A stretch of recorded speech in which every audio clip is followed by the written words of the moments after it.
Welcome to the Danny Clinkscale Reasonably Irreverent podcast. Insightful and witty commentary, probing interviews, and detours from the beaten path.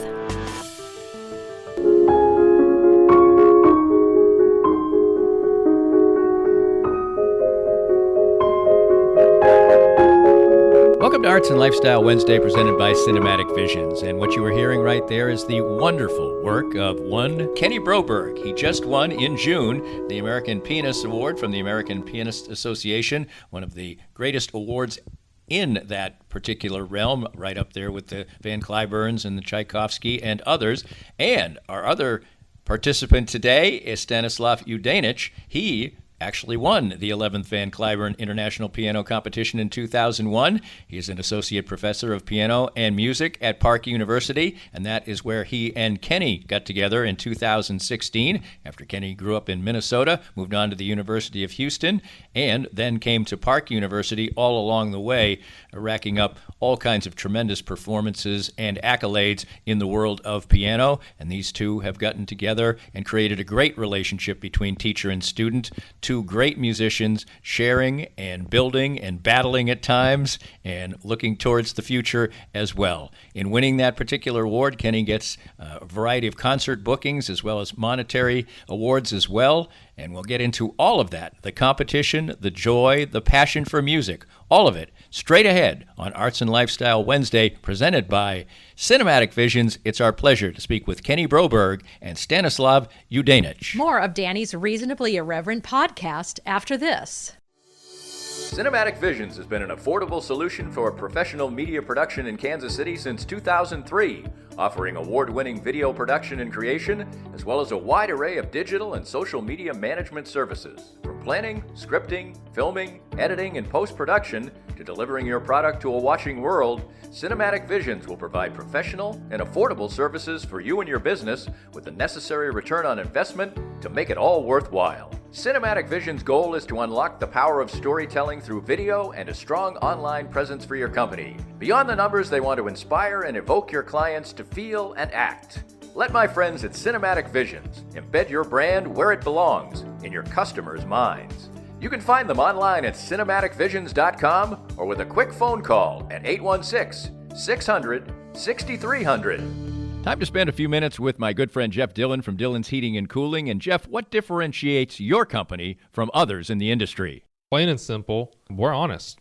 We have integrity, and we're going to do things right the first time. There's way too many companies out there that lie, cheat, hide things from the homeowner or customer, and we're not about that. It's kind of funny sometimes. I actually am so honest with some people, it kind of surprises them. But sometimes it's good for business, sometimes it's bad for business. But ultimately, it's the kind of business that I want to run, is an honest one. And that family way of treating things is part of your slogan, and it's also part of one of your great features that you offer to customers. Our slogan is like family. Our most popular maintenance plan is called the Family Plan. It's very similar to a lot of ones out there. The little tweak that we do to ours, 1% off for every 2 years. They have a continued maintenance plan with us. If they have a maintenance plan for 10 years, then we give them 5% off, no questions asked. You can find out more about Dillon's Heating and Cooling and all their great range of services at dillonsheatingandcooling.com. That's Dillon's with an S. The phone number, 913-214-1343. Joe Spiker, owner of Easton Roofing here. Well, it stormed. The last thing you want to mess with is dealing with it, but now you're stuck with dozens of people knocking on your door telling you everything they think you want to hear. Do not trust your biggest asset to a company that lies dormant until it storms, only to change their name and wither away after their substandard work is complete. Call Easton Roofing for a free roof evaluation, 913-257-5426, 913-257-5426. Easton Roofing. Integrity matters. If you'd like to join these and other great sponsors and market your business to a growing and engaged audience, contact us at danny@dannyclinkscale.com. Look forward to hearing from you. Welcome back, and we're joined by Kenny Broberg and Stanislav Udainich, and they are teacher and pupil, but they are accomplished pianists in their own right. I always want to ask you this. My wife's an opera singer, so I should know all these different variables. You know, it's seen as the fancy way to say it is pianist, but I hear some people just flat out say pianist. What do you like? I think I probably prefer pianist. There are too many jokes that come with pianist. Well, I'm glad I cleared that up, so I'll go with the simple version of that. And let's start off, Stanislav, you obviously are the person who is the teacher of Kenny, and we talked about his great accomplishments and your great accomplishments in the Open. But let's start off with you, Kenny. Tell us a little bit about growing up in Minnesota and how you came to the piano. Well, I started playing the piano when I was 6 years old, and sorry, can we try that over? Sorry, I started playing piano when I was 6 years old. Let's start the whole thing over. Okay, yeah. So can I get some water? Just in case, maybe. And remember, this is like live. Okay. It's as if live, but I can fix You can it. edit stuff out. I can edit stuff out. So, but you can get right back up on the mic. Especially, please, what I say, because I'm Russian. Yeah. And sometimes what I say people don't understand really well. It's all right. You sound like you tweak the way you want. Sound like you speak fine. Like I'm not going to have an interpreter or anything. So. Right. No. Yeah. So, just get right up on the mic. That's Okay. fine. And feel free to speak up, and I'll sit back a little bit. Okay. I want to do that pianist thing again. That was funny. You know what? I don't even need to. I'll edit it. It's there. Yeah. Let's start out with you, Kenny. You grew up in Minnesota, and you also eventually would play sports and everything. But how did you come to the piano? Well, my parents happened to have an upright piano. It was a wedding gift from my maternal grandmother. So we had a piano in the house, and my brother started taking lessons, and I actually started on violin and played violin for a couple years. But I really wanted to play the piano, and eventually I kind of just settled on the piano. It's a lot easier to make a good sound on the piano when you're young than on the violin. So parents probably appreciated that too. Eventually, I would think. And I think they actually wanted me to stick to the violin because my brother was already playing the piano. So they were thinking that they could get a duo going or something. But I really wanted to do the piano. Kenny, it's so interesting that this is the same story I had. Really? I didn't know that. Yeah. Do tell. Same, but it was easier for me, more natural, because all of my parents were musicians. My father was a violinist, but grandmothers and my mother, all pianists. And they really wanted me to play violin. Too many pianists in the family. Same situation. I really didn't. I figured it out. It is much harder to start with. Yeah. the violin, because you don't have the notes there. You just have to hold this instrument in the most unnatural position, twisted hands and twisted neck.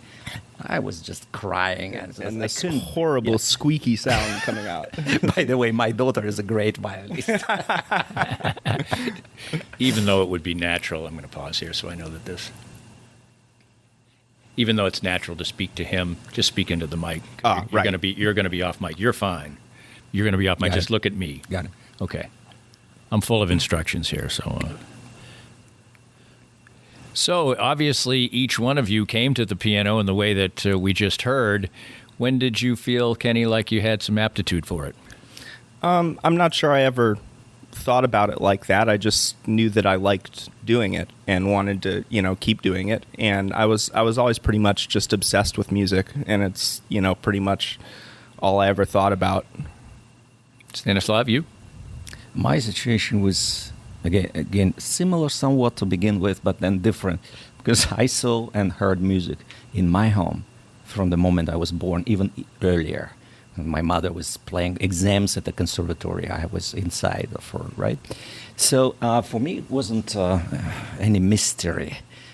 I saw how much work it takes for them, for their students to practice, to perform. It was a natural environment, and not necessary that I wanted to do the same in the beginning, right? And so it took a lot of time for all of them to convince me that I have to practice.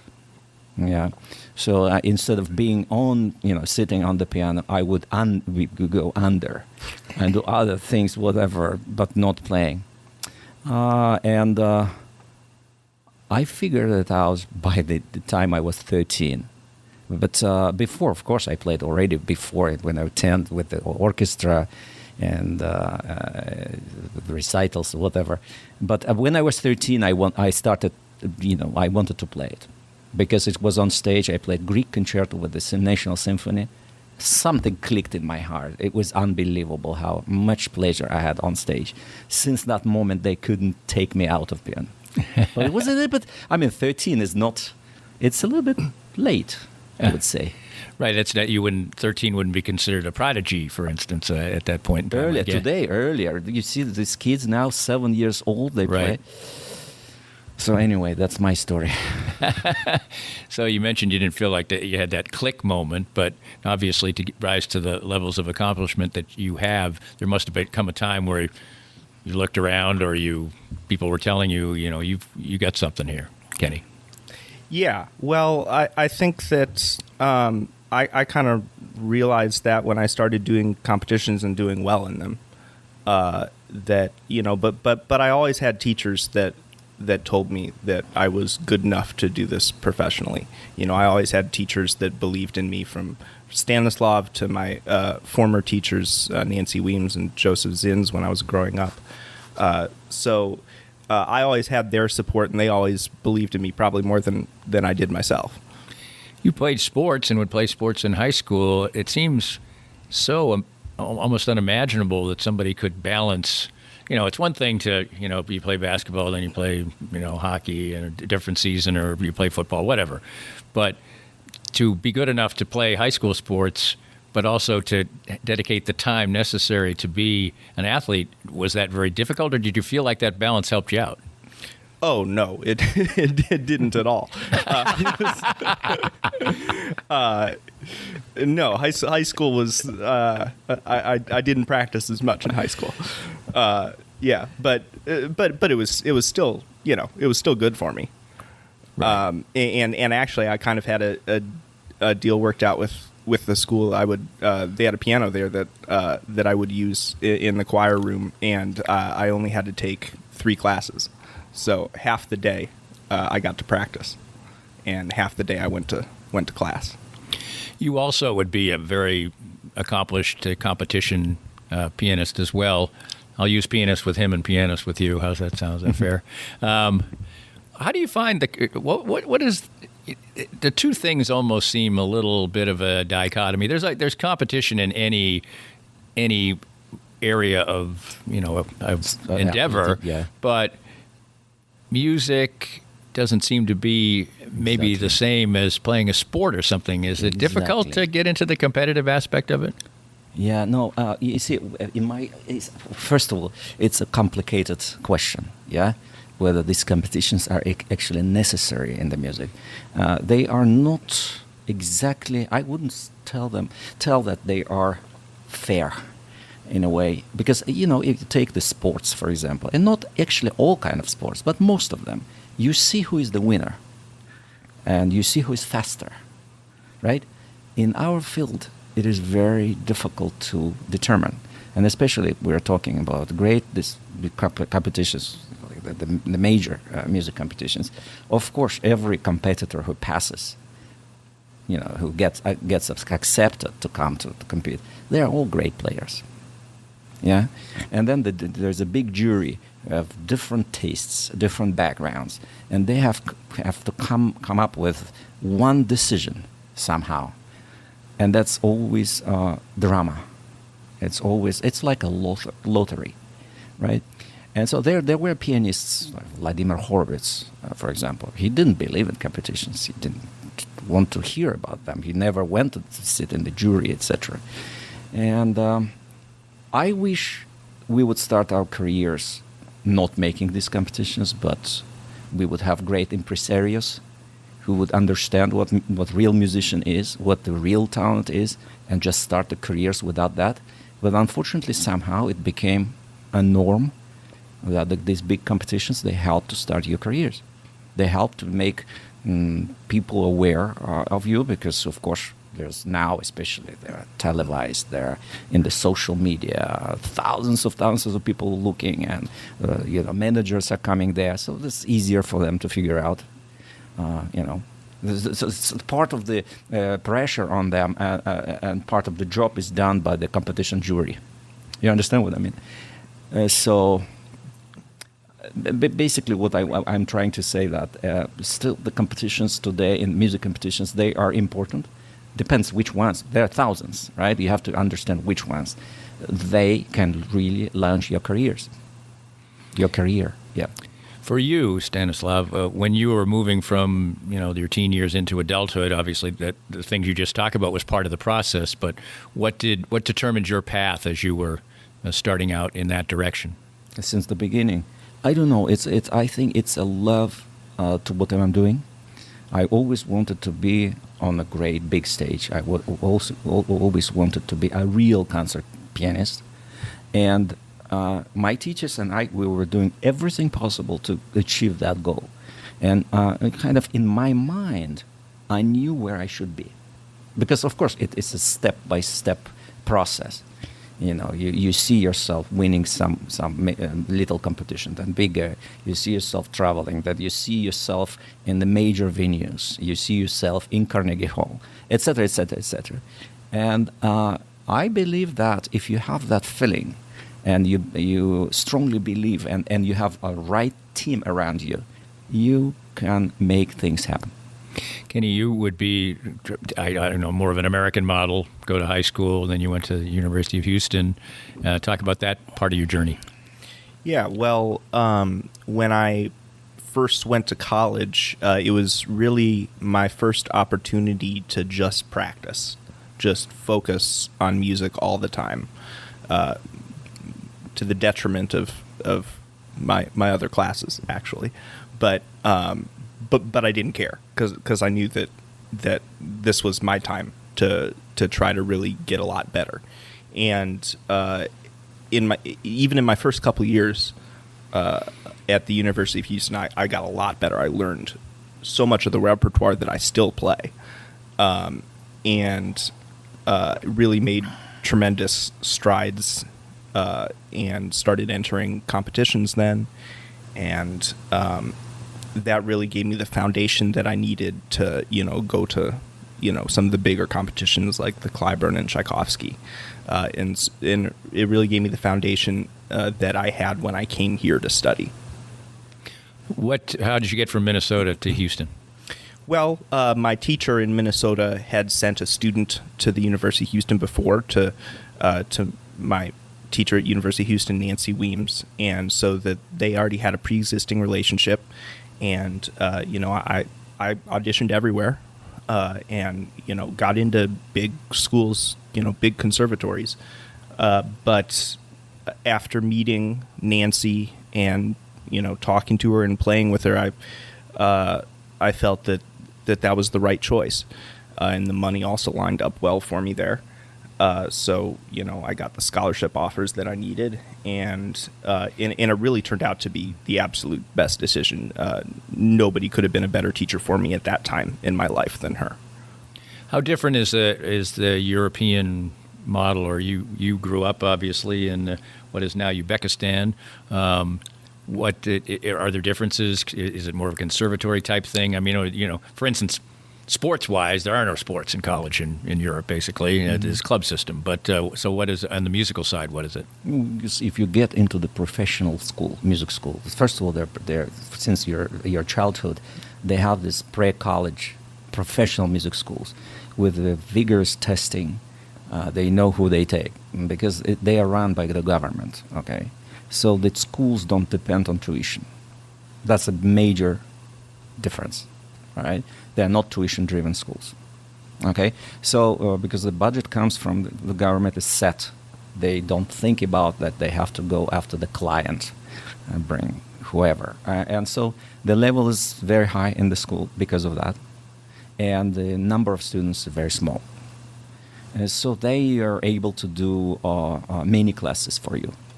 And the teachers are like coaches, like trainers, if you refer to the sports, right? They are with you all week, every day. Yeah, it's a very, very different system in a way. So here, the kids are just starting with private teachers. Sometimes, of course, if you're in New York, you get into the Juilliard pre-college, that's better. But still, it's 1 time a week class. It's not enough by far for the kid.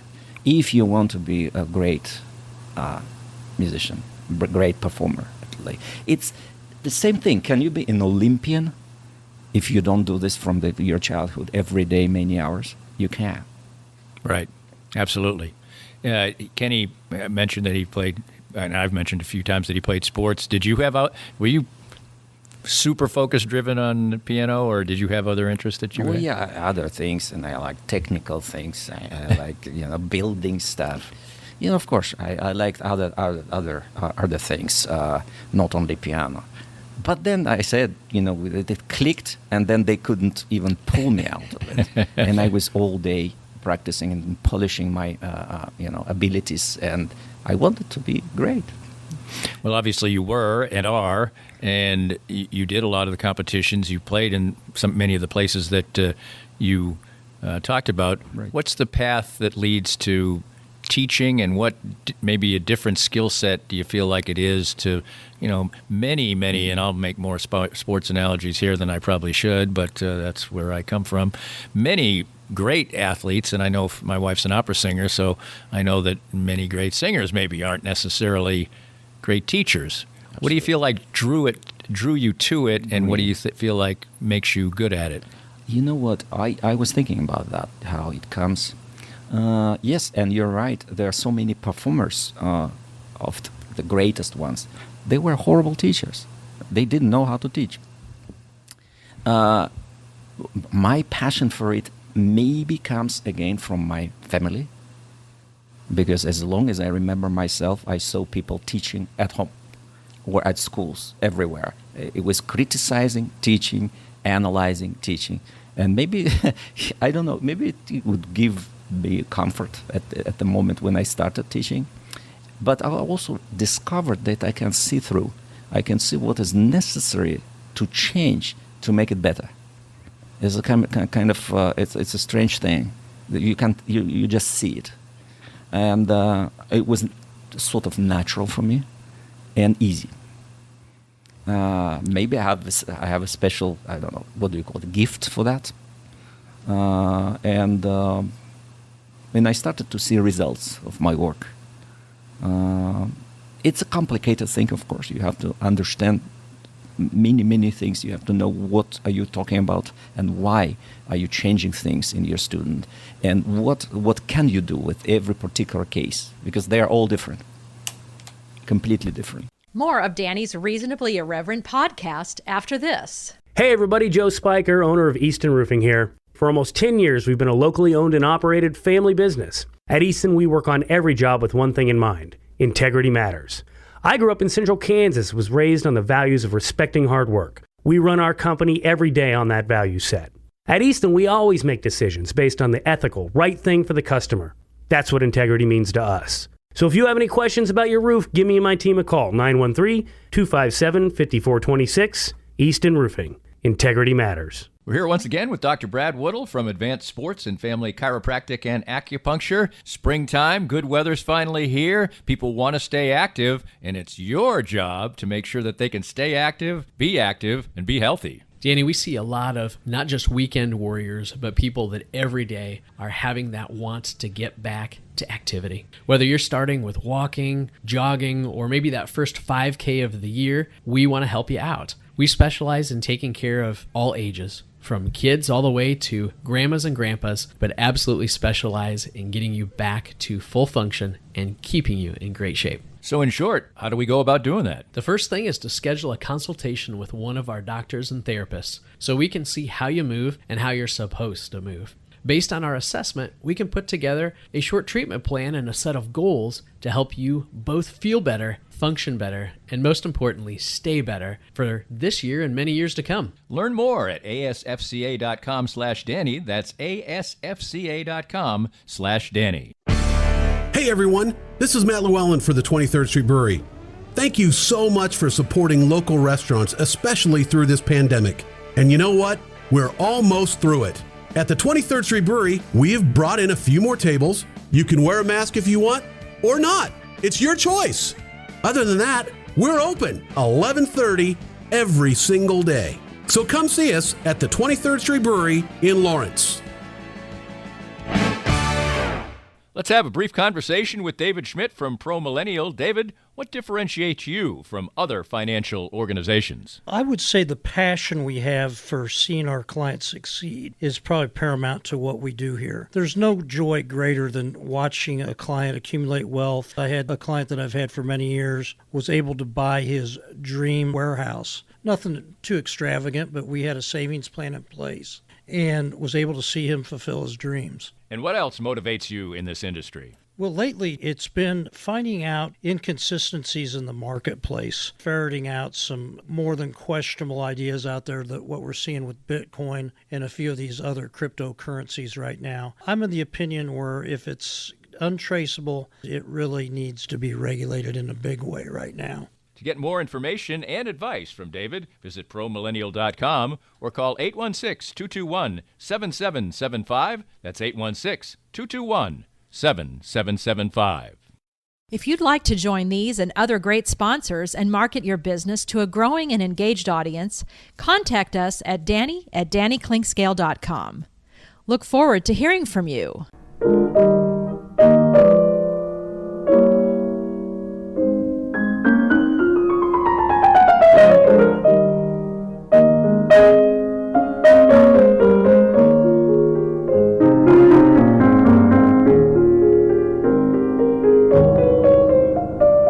Our guests are Kenny Broberg. He is the winner of the American Pianists Association American Pianists Award, and his coach and an associate professor here at Park University, Stanislav Udainich. And Kenny, I want to talk to you about, obviously you've had 2 or 3 long-term coaches, teachers, not coaches. What do you think draws you to them? What do you feel like makes somebody a good fit for you? Maybe not necessarily everybody else, but what makes a teacher a good fit for you? That's a great question, actually. Yeah, well, with my first teacher, I was, he was kind of like a father figure. He raised me musically speaking. I kind of had that trust that you have inherently in a parent. But with both Nancy Weems and with Stanislav, it was something that I picked out.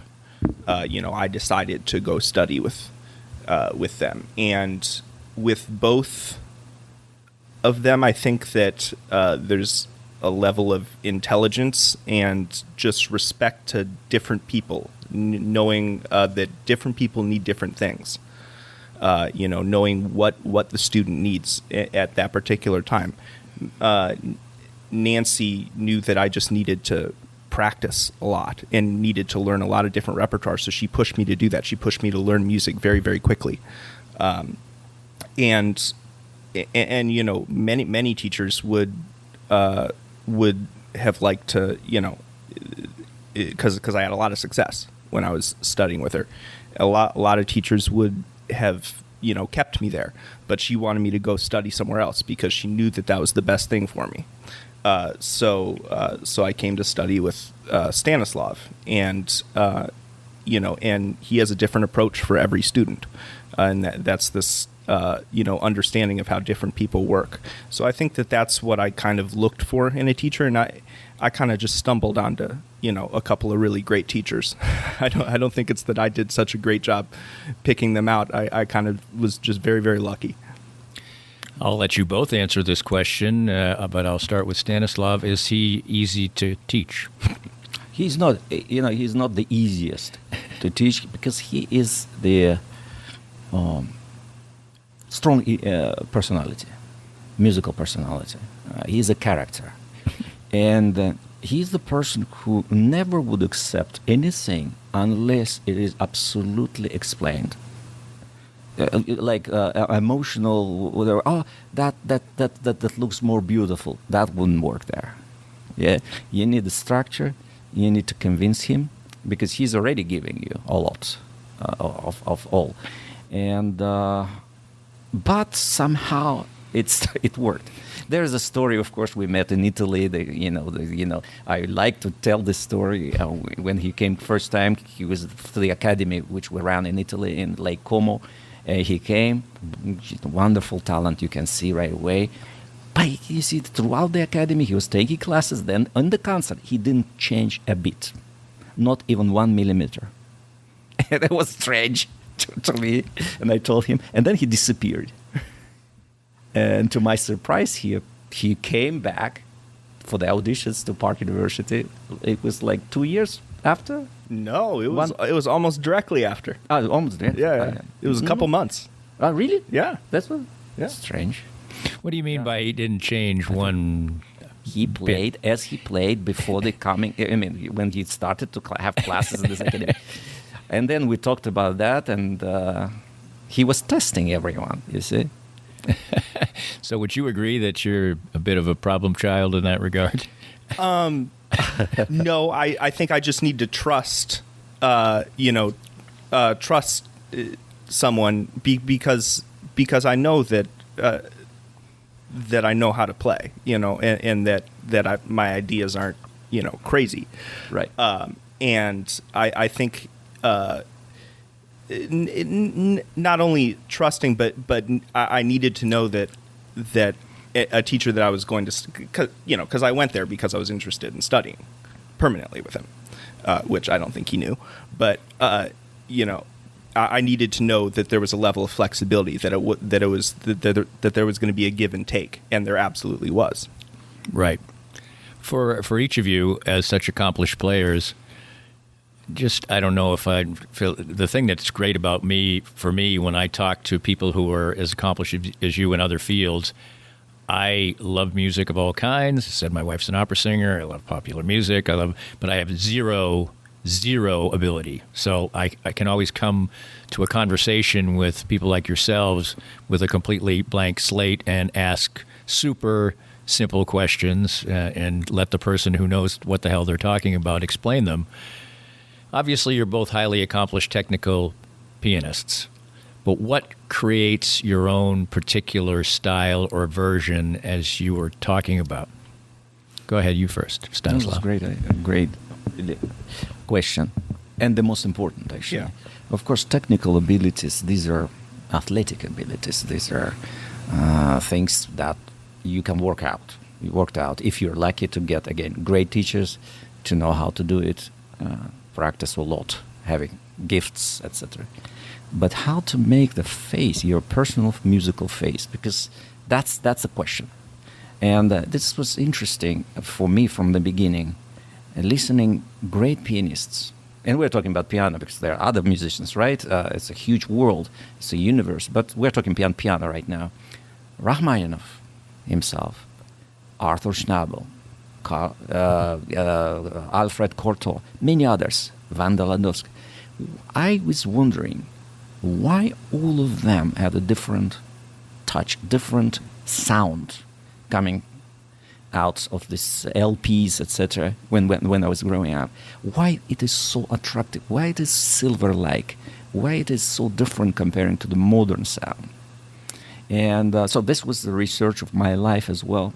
Why it is, but it's not just because of sound. It's not just because eventually I figured out. It's not because of just some kind of different recording or different pianos. It is about their education. It is about how they learned about composers, about inside of the lives of the composers, about the composer's intent. It is very important to understand for all of us. It's not our music we're playing. We are resurrecting the thoughts and souls of those geniuses, and we have to be close to them in order to even to be touching what they put on paper. And this is a lot of things to know. This is a long education. This is a hard work. We are also we're constructing buildings when we play pieces. Many people think, oh, he's just listening and playing the tune, just whatever. He's talented, no problem. There's no work behind. That's not truth, at all. Our lives are not easy. It is not to be easy. It's not easy to be interpreter. But what we strive towards is to resurrect. I like to say it. Resurrect the composer's soul. When it happens, something happened to your heart. Something happened to your. I couple of times. It didn't happen a lot of times in my life during the performances when I felt I touched something, which I cannot explain what, but it was very strong. I cried. But Wow. Usually, many people cry when they listen music, right? It's not that case. It's not because of the beautiful music. I said something was really connected to the composer, and that's what it is for me. How about for you, Kenny? Yeah, this is a very paradoxical kind of a thing that we are playing other people's music, yet the people that do it best, there is their own individuality to it that, when you hear Horowitz play, you would never mistake it for anybody other than Horowitz. He has his own unique sound, yet when he's, when he's at his best, he's absolutely doing this, resurrecting the composer. It's a paradox. But I think that I also think that this is the most important thing. That and that's what will give you your individuality. This kind of purity of purpose. Yes, there's a lot of modern recordings also, modern musicians now, because the recording is available. You can hear all that, and the quality of recording is getting better and better, and they can even put note by note, cut note by note to make your playing perfect. And so that brought us to the problem that everyone starts to play generic playing. Now I can't You don't tell. know who is playing. No. But old recordings, you can always tell. Always. I can tell when it's It's Rubinstein, the timing. Horowitz. Yeah. Phrasing, timing, touche, sound, pedalization. I mean, there are many professional things I don't want to, bore the listeners with. But that's what Kenny is doing. That's what he wants to do. He wants to have, as I say, his own musical face while he's performing. I can't recognize his playing. Right. Is there something that in the musical world maybe they're going to have to put a label on the recordings and say, this was recorded without blah, blah, blah, so that people, because like you say, if, you can auto-tune a fairly bad singer and make them sound good and all this other stuff. Now, if you're going to play in a concert hall or something, there still are fancy ways to do that even now, but it just sounds like we're a little bit at a crossroad as far as great classical music. Well, the concert hall is the most honest the most authentic kind of music making. The albums, CDs, recordings, it's like they're made in a laboratory. The engineers can make anybody sound like anything. Concert halls is if you go hear an artist in a concert hall live, you really get an idea of who they are. Right. Well, speaking of the concert hall, obviously we're speaking with you Kenny, after you win one of the prizes in all of the world of piano, and that is the American Pianists Award. You talked before, and you both have talked before about the vagaries of competition. You've been in a lot of these competitions. You've been in this competition a lot, and we talked about the fact you were an athlete when you were younger. What was it like to... You won the silvers and bronzes, but you hadn't, won that many of the very top prizes. What was that? What is that frustration like? Or do you realize I'm playing brilliantly? And as Stanislav talked about, this is a judged sport. Yeah. But still, is it frustrating? Yeah, but it is subjective. Like Stanislav said, it's this isn't something that can be measured. This is something that. That takes a lot of education and just personal opinion. So yeah, it is kind of a lottery. You can't if you think about it too much, it's just going to drive you crazy because oftentimes there are no clear answers. What's your take on that? And as a teacher, you're obviously pulling for your student, your student very hard, and you probably think sometimes, well, he got screwed, or to use plain language. Exactly. So what is that like from a teacher standpoint? to see. You mean to see how he grows into the gold, or what do you mean? Well, how frustrating is it for you sometimes when you think, well, he was the best and he didn't win? It is catastrophically frustrating. Yeah, very, very angry in some occasions. And but you see, it's not only with Kenny, for example. It's when I sit in the jury. Right. And sometimes I think something is major is coming, and that's the winner. And then the result is completely different. And that's even more depressing for me. That's our world, and so I have to accept it. And because we cannot fight. Lately, people don't even talk. Discussions are prohibited lately. Otherwise, they start killing each other. Because everyone want to convince each one that this is the only right way to think about music, right? And then the collective bargaining coming, and then something else is coming out many times. Everybody is lucky when everybody sort of agree, majority, and we get the talent, real talent winning competitions. But many times it's not happening. Real Right. talent gets behind, even not passing to the rounds. Wow. I'm not talking about the final. That's the musical world of competitions. When you're heading into a competition, the piece that we're hearing throughout this particular podcast is a piece by Beethoven. Are there things you select? Are there things that are standard that have to be done, like in skating where you have to do a certain thing, or how does that work? Why don't you start first, Stanislav? No, there is sometimes some of these events, competitions, music competitions, asking a particular style in particular pieces to be included in the program. Some of the competitions were just every single piece, just classical period. So you have to play a sonata by Mozart in this round, or Mozart and Beethoven, or you choose. And then you have to play some etudes, and they say by Franz Liszt, by Chopin, and by any Russians or any other one. And then you have to play a romantic piece. Then the other round you have to play chamber music. Then you have to play with orchestra, maybe chamber or concerto, and then the big. So, but other competitions, and lately more and more, they give you a free choice. So you build the programs, long programs, like Clyburn, for example, has several rounds, and you have to play 40 minutes, 50 minutes, 60, let's say. I don't know.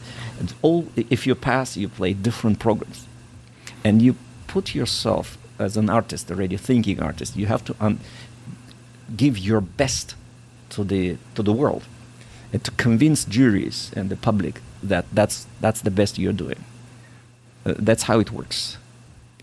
And for you, what we talked before about how you have to be comfortable with situations, negotiate them, be a strong personality as you are.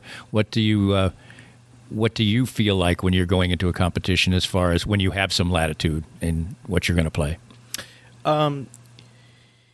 Yeah, well, I like to be able to pick my own repertoire. So the Clyburn competition is more like that, where there's free reign. If you're a specialist, if you're a Chopin specialist, you can put a program of all Chopin.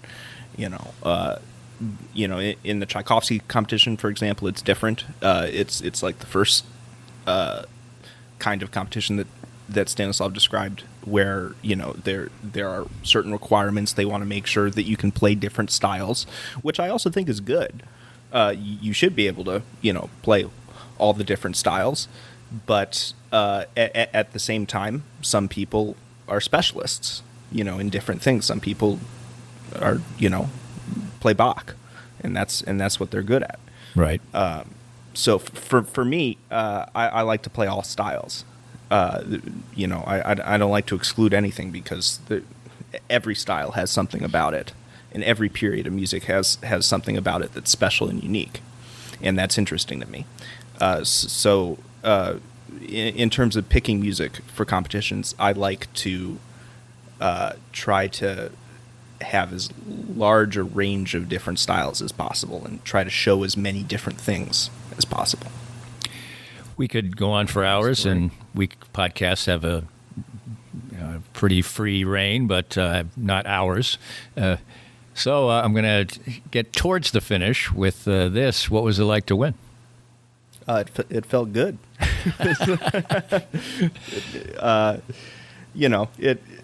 It's just another opportunity for me. It's another opportunity to winning or losing. This is not what music is about. And that's really the only healthy way to think about it for a musician. It's good to be validated for that, and the main thing is to get the opportunities, the career building opportunities, so that I, can play in public for the next 40, 50 years, whatever, and that's my goal, that I just want to play, and so anything that gives me the opportunity and the resources to do that, then I'm grateful for that. Stanislav, you described it as catastrophically frustrating when your pupil loses. What's it like when he wins? It's fantastic, and especially in Kenny's way. I always believed in him, and I told everyone when he came. I said, "This is the really great hope for the American pianism. He's a truly American pianist, and he should be playing. He should be playing non-stop. He should be on the biggest stages. He is gold, not because of gold medal. He's a golden talent." And he will resurrect what was well forgotten in today's world of piano, and he will keep the traditions, the best and most noble possible way. And I will do everything possible to help him to have his real world-class career. You get these opportunities, and they're built into what you get as a prize. There's monetary, and there's concert opportunities and so forth. So what do you see the path going forward, and what's your collaborative work like as you move forward? Well, we have certain things planned.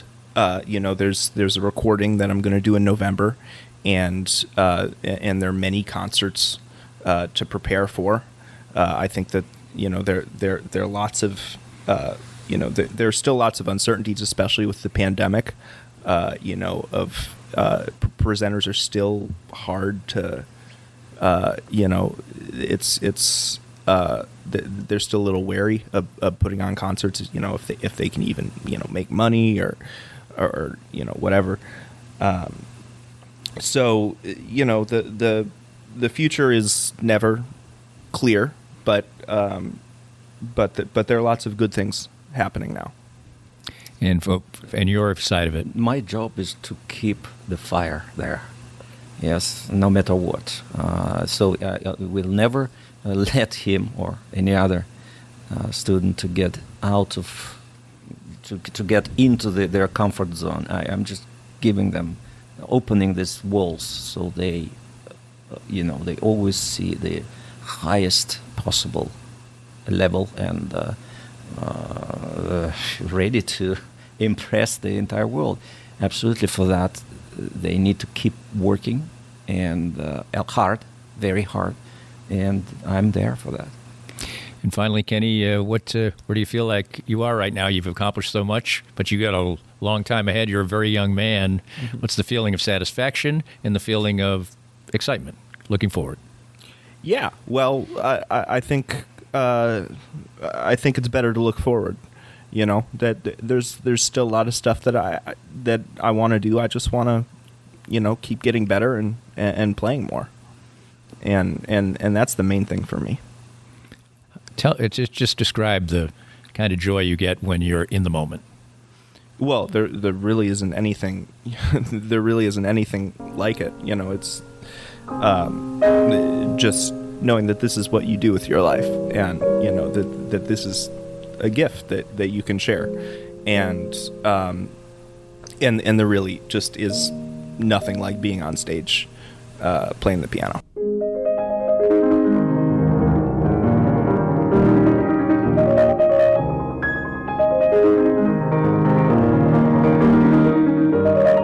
We hope you enjoyed the latest Danny Klink-Scale Reasonably Irreverent podcast. Come back soon for something fresh and new. This podcast was made possible by our great sponsors like Cinematic Visions, an affordable and award-winning solution for professional media production since 2003.